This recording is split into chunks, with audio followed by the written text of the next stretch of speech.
saat dia ngangkat berat gitu ya. Kita mesti lihat bagaimana caranya dua atlet yang berbeda posturnya. Nah kalau kita nggak punya mobilitas yang bagus nih, tiba-tiba ankle-nya kepleset miring kayak gini nih. Iya.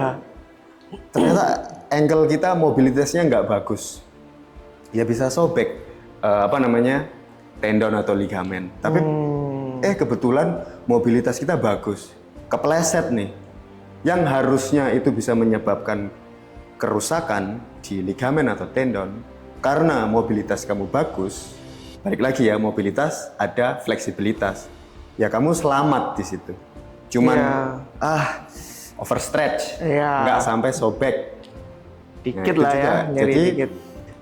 Seberapa penting ya? Penting banget sebenarnya kalau untuk aktivitas sehari-hari. Menunjang aktivitas sehari-hari ya. Menunjang aktivitas sehari-hari juga bisa mengurangi risiko cedera.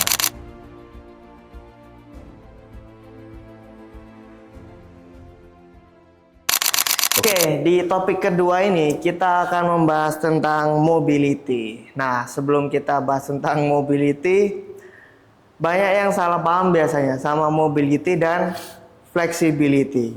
Nah, kalau menurut Coach Ageng, perbedaan dua komponen ini apa sebenarnya yang membedakan antara mobility dan flexibility itu, Coach? Baik, kalau flexibility itu lebih ke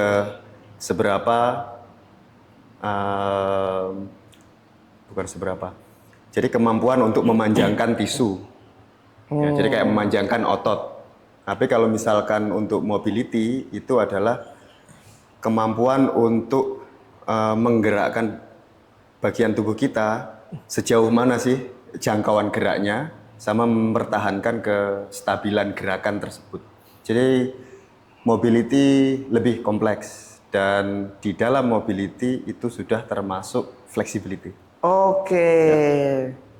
Jadi kalau misalkan contohnya ini kayak gimana nih Coach? Kalau yang hanya flexibility itu kayak apa nih? Kebanyakan flexibility itu pasif ya. Kayak pasif. Ya kita misalkan kita berdiri menjaga kakinya lurus, terus kemudian kita turun ke bawah, kita bisa nyentuh lantai nggak? Nah itu lebih ke fleksibilitas. Oke. Jadi kayak sejauh mana sih jangkauannya ini bisa panjang aja, bisa memanjang. Tapi kalau mobility itu lebih kayak kamu squat, kan nggak cuman satu gerakan aja. Jadi panggul kamu bergerak, lutut kamu bergerak, terus ankle kamu juga bergerak. Jadi lebih hubungannya dengan joint dan otot, sendi dan otot. Oke, berarti apakah bisa kita sebut mobility itu range of motion? Ya, jangkauan gerakan sendi kita, range of motion. Oke. Jadi itu bedanya guys. Flexibility itu hanya kemampuan otot kita untuk memanjang. Tapi kalau mobility itu kemampuan atau ruang gerak yang bisa kita raih sejauh mungkin di persendian kayak gitu ya. Benar. Nah, kenapa mobility ini menjadi satu komponen yang sangat penting pada setiap cabang olahraga? Karena mobility ini termasuk penentu nanti gerakan kamu nanti bisa seperti apa. Karena misalkan gini, kalau kamu mau jadi atlet apa aja, weightlifting atau taekwondo gitu, pasti nanti ada tesnya. Terus di tes ini kan ada tes mobility. Kalau mobilitas kamu terbatas, berarti nanti pelatih kamu akan gerakanmu 4. Tapi yang orang bisa, calon atlet lain bisa mobilitasnya bagus. Kamu lulus tes mobility, berarti next kamu bisa melakukan beberapa gerakan pilihan. Jadi mobility ini nanti bisa jadi penentu, karena penting. Penentu nanti gerakan kamu ke depannya seperti apa. Oke. Karena setiap cabang olahraga punya spesifikasi sendiri-sendiri. Spesifikasi itu tadi ya. Nah, kalau kita punya limitasi pada ruang gerak kita nih Coach, apa dampak yang bisa ditimbulkan? Limitasi, kompensasi. Jadi kalau kita Kayak punya limitasi pada mobilitas, ini saya kasih contoh pada saat kita squat.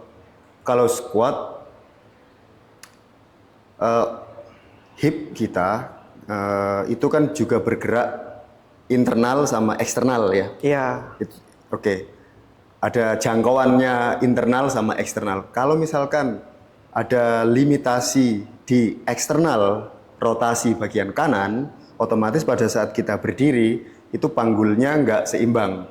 Nah kalau panggulnya nggak seimbang, kinerja ototnya juga nggak sama. Jadi salah satu otot akan bekerja lebih daripada sisi lain. Nah ini kompensasi yang saya maksud. Oke. Jadi itu bisa karena kompensasi ini bisa terjadi berulang-ulang, itu bisa meningkatkan risiko cedera. Jadi gampangnya adalah kayak bertumpu pada satu Sisi ya. yang sama terus menerus ya, kompensasi. Berarti fakta dong kalau otot kita gede sebelah itu ya coach. Fakta, Berarti kita secara nggak sadar tuh sudah terbiasa menerima kompensasi dong. ya. Karena kayak contohnya klien-klien saya tuh ada yang merasakan lebih kuat di kiri atau kuat di kanan. Ini kita nggak bilang dominan Ya. kanan kiri ya. Bahkan ada yang bilang dominan kanan, tapi ketika melakukan contohnya tadi squat lebih bertumbuh ke kiri. Ya, bisa jadi. Berarti apakah di situ ada letak kesalahan atau kekurangan pada ruang geraknya itu ya? Ya, kita mesti assess kalau misalkan kita ngomongin ini kayaknya kasusnya lebih dalam. Saya itu dominan di kanan, tapi pada saat saya squat, kenapa kaki kiri saya yang lebih dominan? Saya merasa lebih pegal di kaki kiri. Nah, kita mesti lihat pada saat bagaimana dia squat. Nah, apakah kalau misalnya kita assess dari belakang, nanti kita lihat hipnya itu shifting atau muter. Nah, itu nanti kita akan cari tahu, oh ternyata limitasinya ada di internal rotasinya terlalu dominan. Atau otot kanan ini lebih eksternal rotasi daripada kiri. Nah, akhirnya tumpuannya banyak di otot kanan, sehingga otot kanan overuse, lower back kanan sakit, maka pada saat kamu squat, diambil alih Kaki kiri. kaki kiri. Itu bisa terjadi. Jadi ya kita nggak, ya pasti ada satu hal yang missing di situ, ada yang hilang. Jadi- dan mesti kita cari tahu. Ceritanya cukup panjang berarti ya. Cukup panjang. Berarti kayak bukan berarti sakit di kiri, penyebabnya di kiri gitu ya. Iya. Bisa Sakit jadi lutut yang- bukan berarti lututnya. Oke. Ya. Iya, iya, iya. Itu Gitu. make sense sih coach. Karena saya juga pernah kayak ketika ada feedback dari klien, lututnya sakit. Oke. Nah, pas saya reassess lagi dan coba untuk adjust posisi hipnya, dan memang tadi yang benar kata Coach Ageng bahwa rotasi dari hips itu juga menentukan range of motion squat kita ternyata. Iya, nggak nyaman, jadi nggak bisa turun. Malah muter. Nah, kenapa sih Betul. muter? Nah, itu pertanyaannya. Nggak harus Jadi kamu beban di lutut ya, Iya. karena perputaran tulangnya itu tadi nggak tepat. Ya. Iya, iya, iya, iya. Nah, kalau dari Coach Ageng sendiri pernah nggak mengabaikan dari mobility ini sendiri? Mengabaikan mobility. Jadi kayak dulu mungkin ada cerita kayak pas muda pastinya ya Ya. pasti kita semua ego lifting ya dulu pasti muda. Iya. Alhamdulillah nih pada saat saya mulai belajar weightlifting, saya punya basic mobility karena ego lifting saya itu enggak di weightlifting, tapi dulu di breakdance. Saya awalnya lebih ke breakdance. Ke dance. Ya, tapi yang power move. Nah, di situ Oke. saya lihat di YouTube cara bisa split gimana, terus supaya bisa handstand gimana. Jadi cara jangkauannya lebih panjang, muter-muter gini, ngangkat. Jadi sebenarnya saya punya basic mobility yang cukup bagus. Nah, tapi pada saat saya apa namanya breakdance dulu. Saya lebih sering cedera pada saat breakdance dulu di bahu, lebih banyak bahu karena. Terus kemudian pada saat weightlifting karena sudah mempunyai cukup banyak apa ya namanya banyak lebih berpengalaman, pengetahuannya lebih banyak dibanding pada saat saya masih breakdance dulu. Saya breakdance itu cuma otodidak, lihat di YouTube, saya lakuin aja, saya push gitu. Nggak bisa assess diri saya. Ya di situ saya banyak cedera dulu. Oke. Tapi ketika masuk ke weightlifting, Ya lebih struktur, lebih hati-hati. Ya saya pernah mengabaikan, jawabannya ya. tapi sekarang masih bisa ngedance, coach. Ya, saya masih bisa gerakannya, cuman yang nggak apa ya, fluent selancar yang Iya. waktu dulu. Oke. Tapi itu memang salah satu kekurangan kalau kita otodidak ya, coach. Benar. Karena kan walaupun sekarang itu gampang akses informasi, tapi biasanya singkat-singkat memang. Singkat, iya. Jadi kita nggak terlalu menelaah lebih jauh. Tapi saya rasa juga bukan salah informasinya juga, karena kita taunya itu gitu. Ya, dan langsung eksekusi Dan setelah langsung tahu eksekusi. itu. Ya. Nggak mau searching dulu. Tapi jadi pengalaman yang baik atau gimana, coach? Ya pengalaman yang berharga sebenarnya. Saya bisa belajar dari situ. Iya. Jadi saya kalau punya klien, saya bisa ngerem gitu. Saya nggak peduli mau dia nerima apa enggak. Ya saya tahu kebutuhan kamu.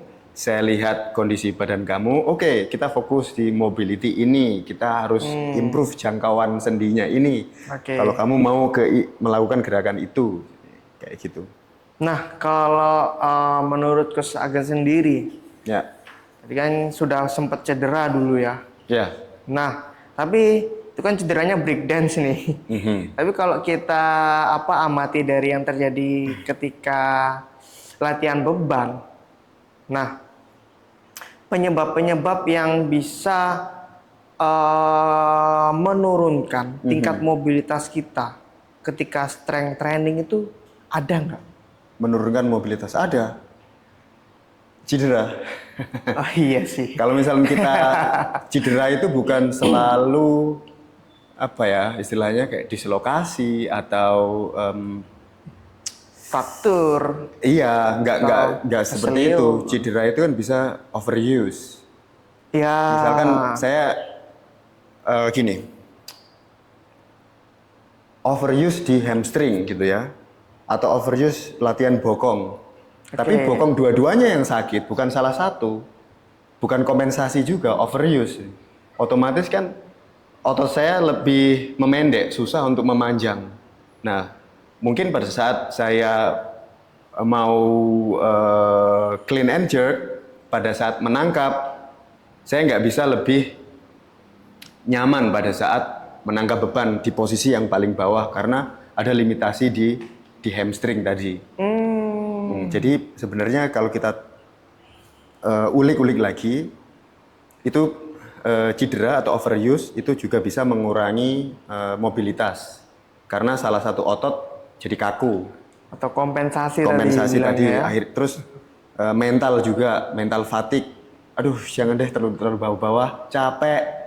Mental fatigue itu bisa jadi karena intensitas training yang tinggi, kita recovery-nya kurang, jadi central nervous system kita nahan, stop. Kamu jangan turun terlalu bawah. Akhirnya mental block juga. Itu juga mempengaruhi jangkauan gerak. Tapi ini benar Coach, menarik nih yang terakhir tadi. Karena ini jarang banget disadari oleh coaches atau klien kemungkinan. Karena Ya. mungkin kita sebutnya kayak CNS fatigue ya. Ya. Jadi kayak CNS fatigue. central nervous kelelahan pada saraf atau otak kita ya. Itu bisa menurunkan respon tubuh kita untuk memproduksi adrenalin ya. Oh iya, jelas. Karena kita jadi takut. Iya. Malas, takut. Aduh, iya. Ya, seperti Benar-benar Coach. normal. Karena saya juga pernah ngalamin tuh ketika latihan, Ya. karena belum recover dari hari sebelumnya, Aha. tapi karena jadwal latihan nggak bisa di Tunda. adjust karena kesibukan dengan klien. Jadi kayak mau nggak mau tetap harus latihan, dan karena ego di situ ya. Kalau sebetulnya kan kita bisa kayak maintenance saja, Ya. tapi kadang kayak tanggung, masukin lagi, Ya. masukin lagi. Ya. Akhirnya malah nggak ngangkat kayak gitu tadi, karena udah kayak, aduh ini bisa nggak ya? Ya kayak gitu. Udah bertanya-tanya. Ini Iya. nanti bisa apa enggak? Nanti kalau jatuh gimana? Mental block pasti. Pasti hasilnya nggak maksimal. Kalau CNS kita lagi peak, confident kita kayak di luar dunia. Jadi Gacor ya. kayak 100% Tapi gas. ada yang menarik juga nih coach, cerita dari klien. Dia kurang tidur, makanya juga semalam nggak bagus. Tapi ketika latihan besoknya, gacor banget. Nah, apakah itu pengaruh dari kayak, mungkin kalau secara fisik capek, tapi nervous systemnya tuh lagi kenceng. Iya, bisa jadi. Itu bisa jadi dia lagi di peak performance-nya dia. Jadi kita memang tidur itu mempengaruhi. Yang jadi pertanyaan adalah, di hari sebelum-sebelumnya dia ngapain sih? Kalau di hari, misalkan latihannya Jumat, Kamis nggak tidur, Rabu dia ngapain? Selasa dia ngapain? Kalau udah ada structure program, terus di minggu itu dia ngangkat 80% dari max, saya rasa kalau Senin dia latihan, Selasa recover, Rabu latihan, Kamis nggak tidur, mungkin nggak ya dia gacor? Kemungkinan tidak. Jadi kita perlu, kenapa sebelum-sebelumnya, apa yang dia lakukan di hari-hari sebelumnya. Tapi itu bisa terjadi. Saya pernah mengalami sendiri. Saya tidur jam 2, terus habis itu saya latihan jam 10. Adrenalin saya tinggi.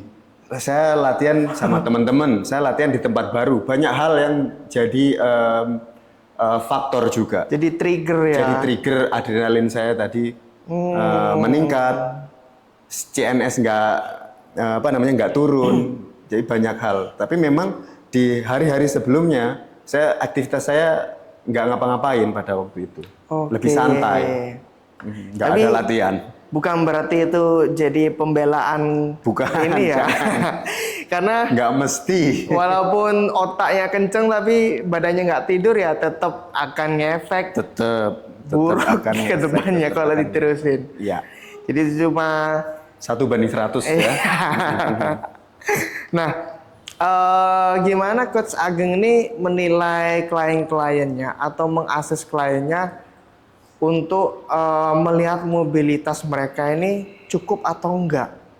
Oke. Ya, pertama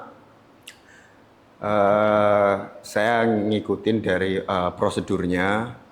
Saya tes dulu untuk general mobilitas. Mungkin juga sebagai warm up.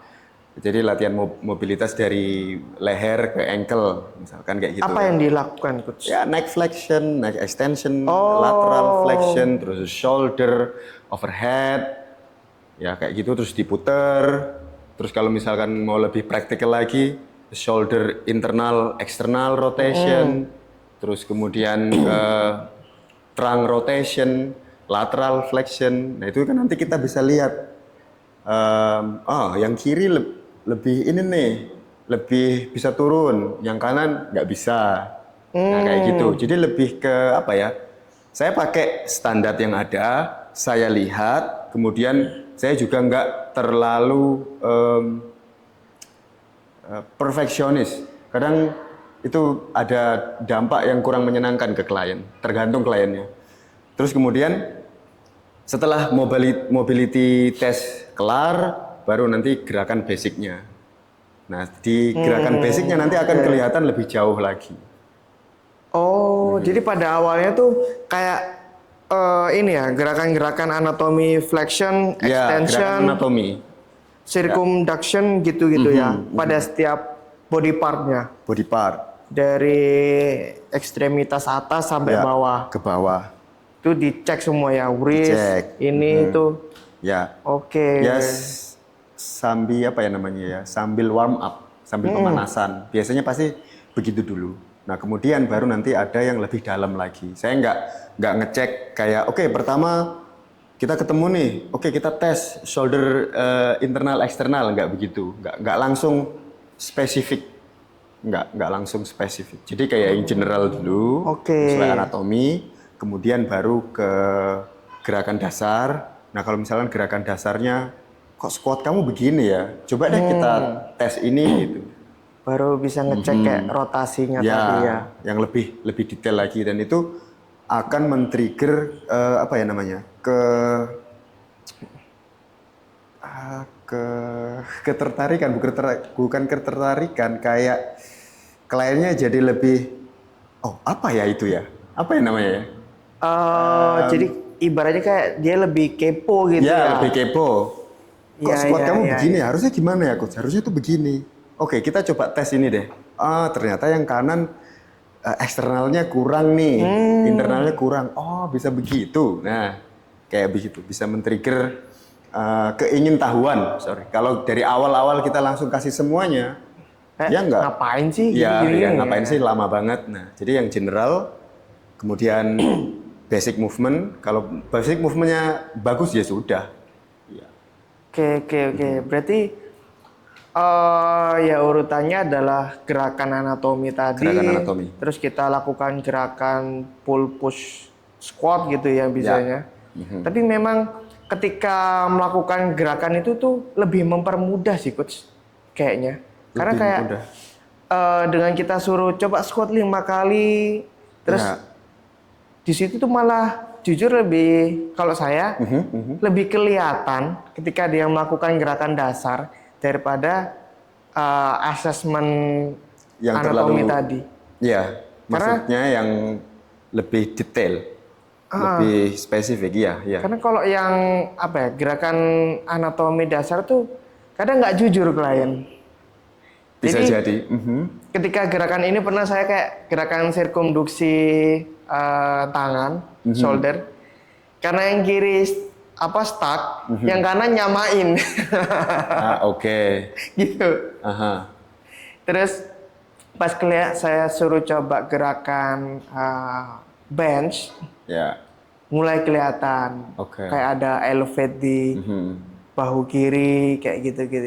Itu betul ternyata tadi coach memang. Ternyata sakit shouldernya. Iya. Iya. Bener-bener tadi. Gerakan-gerakan dasar itu bisa membantu asesmen kita untuk menilai mobilitas klien tentunya ya. Iya.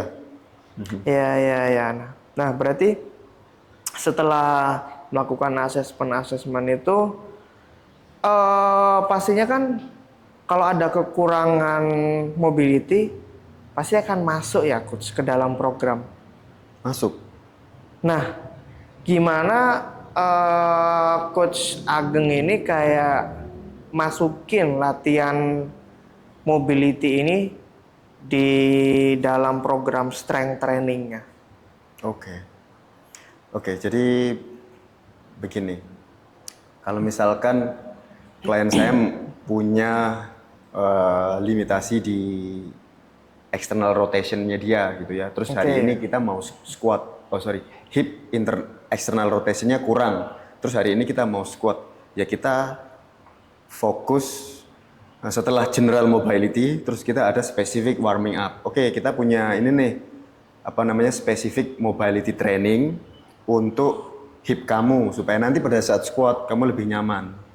Nah kayak gitu, ditaruh di awal. Di awal? Iya, di awal, sebelum gerakan inti. Jadi ada pemanasan secara umum, terus kemudian specific mobility training, activation, gerakan inti.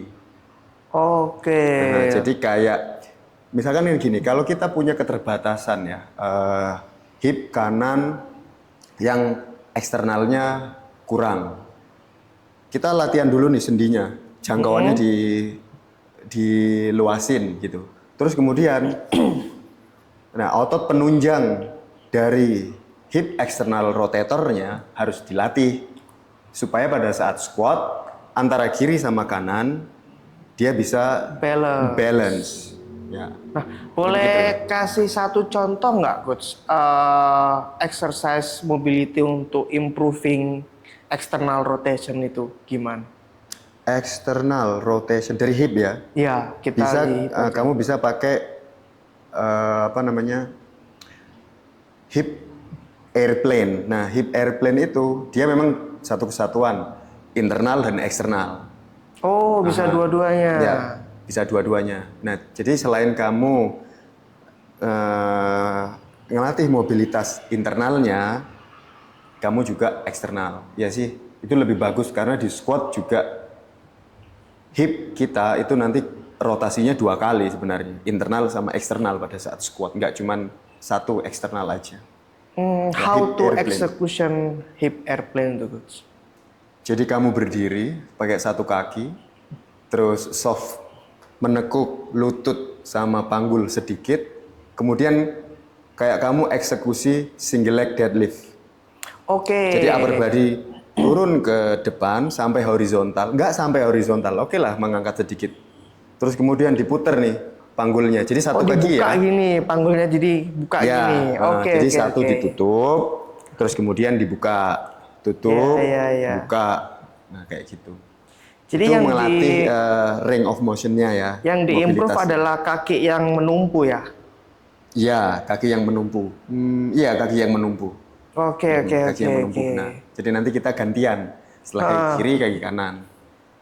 Itu bisa Bisa. improve dua-dua rotasi itu tadi. Dua rotasi sekaligus. Oke, menarik. Nah, berarti kalau tadi kita udah bahas tentang mobility.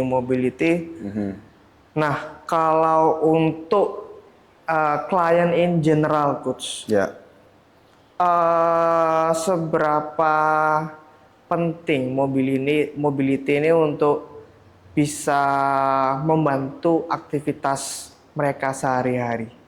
Kita nggak Seberapa berbicara fungsi mobility pada performance ya. ya. Karena kan kalau klien yang datang untuk bugar, sehat.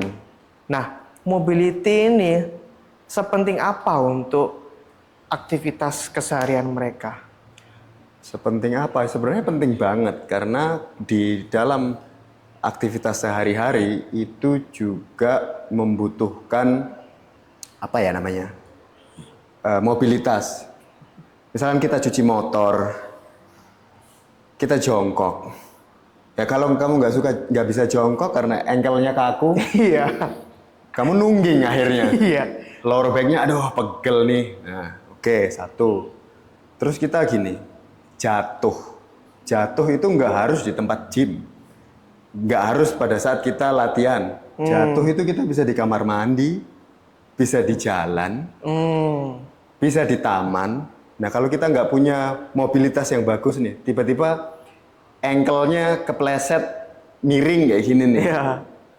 Ternyata ankle kita mobilitasnya nggak bagus. Ya bisa sobek tendon atau ligamen. Tapi kebetulan mobilitas kita bagus. Kepleset nih.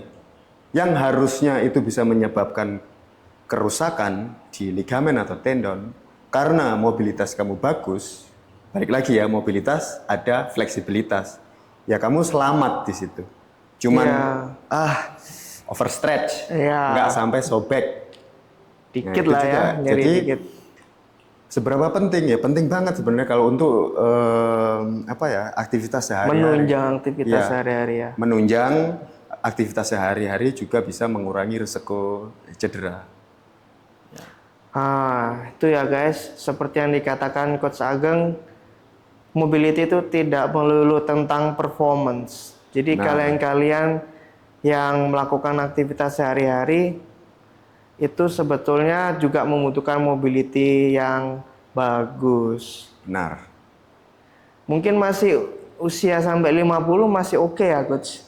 Tapi kalau udah ke atas itu udah mulai, kalau kita kebiasaan kompensasi karena limitasi mobilitas tadi, kan mulai kerasa tuh ya. Oh, jangan tunggu umur 50. Kamu sekarang umur berapa? 24 saya. 24. Nanti kalau sudah 30 kerasa. Waduh. Nggak harus 50. Terus terang, jadi sekarang begini. Kita kalau 24 ya, 20-an itu aktivitasnya masih banyak tuh, masih bisa begini, begini, kesana kemari. Coba ini yuk, oke gokil. Ntar kalau kamu sudah berumah tangga, beda lagi ceritanya. Jadi kamu punya apa ya? Istilahnya aktivitas kamu jadi terbatas. Kamu akan lebih fokus kerja. Gerakan kamu sedikit. Nah, badan kamu akan adaptasi. Yang tadinya kamu aktif, yang tadinya kamu bisa split, kamu bisa, ya istilahnya kamu bagus lah mobilitas. Terus setelah kamu umurnya 30, aktivitasnya berbeda. Kamu lebih banyak duduk, kamu bekerja karena itu yang harus kamu lakukan. Badan kamu akan mengadaptasi. Oke, ngapain kita sekarang mobile? Ya. Karena nggak dipakai juga. Betul. Dia adaptasi, dia lebih berkurang nanti, fleksibilitasnya berkurang, mobilitasnya berkurang, kompensasi juga. Ototnya lebih nggak kuat. Kalau kamu banyak duduk, pasti otot bokongnya lemah. Terus ya. Jadi tubuh kita itu akan menyesuaikan spek kebutuhannya ya, Iya, spek berdasarkan kebutuhan.